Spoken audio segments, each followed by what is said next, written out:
alokasi umum yang diberikan oleh pemerintah pusat kepada pemerintah daerah, baik provinsi maupun kabupaten kota. Utamanya itu adalah untuk bayar gaji PNS, gaji ASN itu PNS.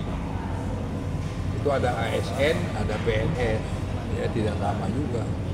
Tapi semua PNS adalah ASN, tapi tidak semua ASN adalah PNS. Itu perlu penjelasan lagi. Nah, DAU itu dana alokasi umum yang diberikan kepada pemerintah daerah dari pusat untuk gaji, untuk tunjangan, dan sebagainya. Semua daerah dapat, tapi ada yang besar, ada yang kecil, tergantung juga kemampuan fiskal daerah.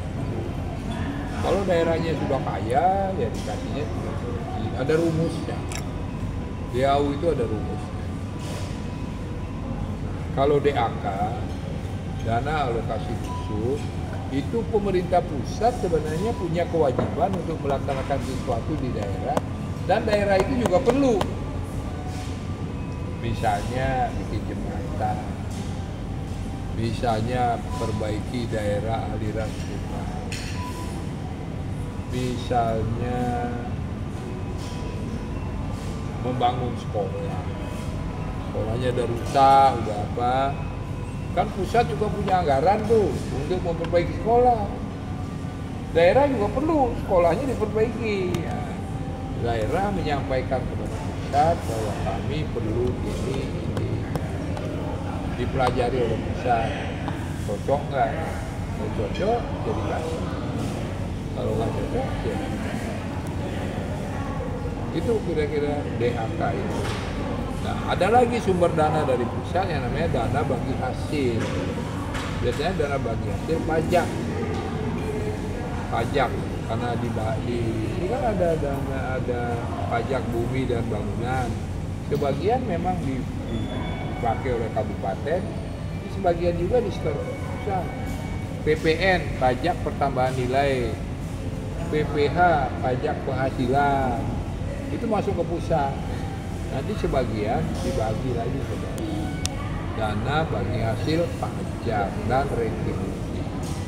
Rokok misalnya, cukai rokok itu juga biasanya dibagi ke daerah. Dana bagi hasil. Bagi daerah-daerah yang punya sumber daya alam, dia dapat DBH, SDA namanya. Dana bagi hasil sumber daya alam. Kita nggak punya. Jadi nol, nggak ada. Kita nggak ada.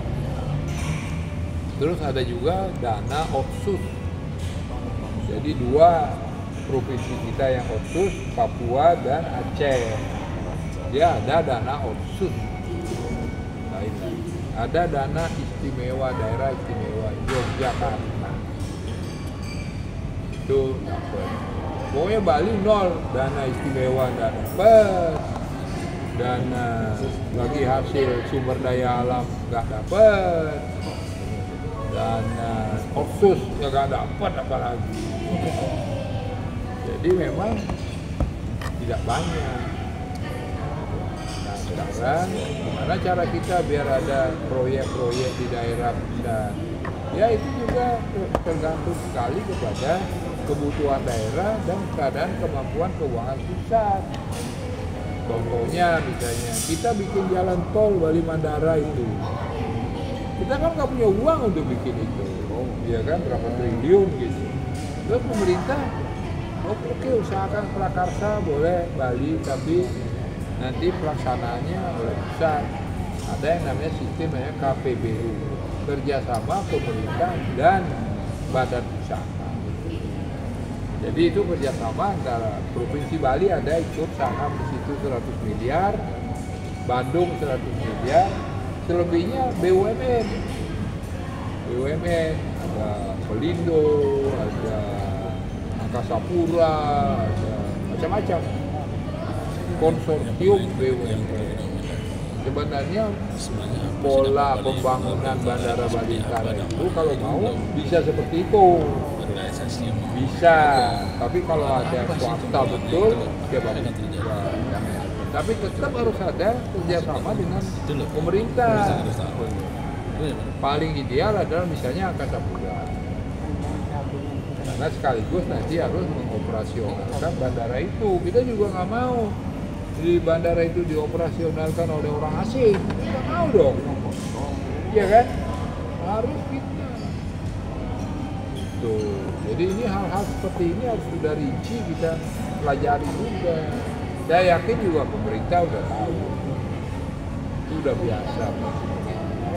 Nah, untuk menarik hal-hal yang begitu, kayak shortcut misalnya, itu kan harus ada hubungan baik. Pembangunan itu pelabuhan segitiga emas. Itu bukan provinsi Bali yang keluar duit,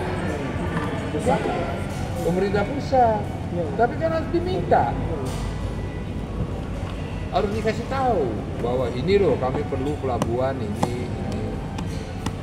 Mulai dilakukan survei oleh mereka, dipelajari berapa duit kira-kira dan sebagainya, baru nanti disetujui di Musrenbang, Musyawarah Perencanaan Pembangunan Nasional. Kalau sudah disetujui, masuk buku, baru dianggarkan. Itu kira-kira prosedurnya itu. Tapi semua itu bisa ditempuh kalau ada komunikasi yang baik. Kira-kira begitu. Kalau nggak ada komunikasi ya sing mana apa itu. Harus ada komunikasi. Kita beruntung karena pejabat-pejabat itu sering ke Bali.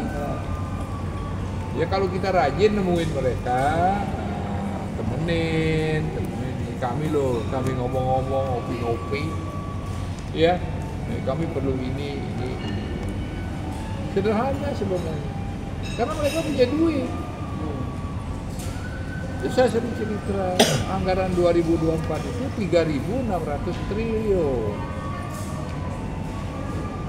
Yang ditransfer ke daerah berupa DAU, DAK, apa segala macam itu, dana desa, hanya 900 triliun.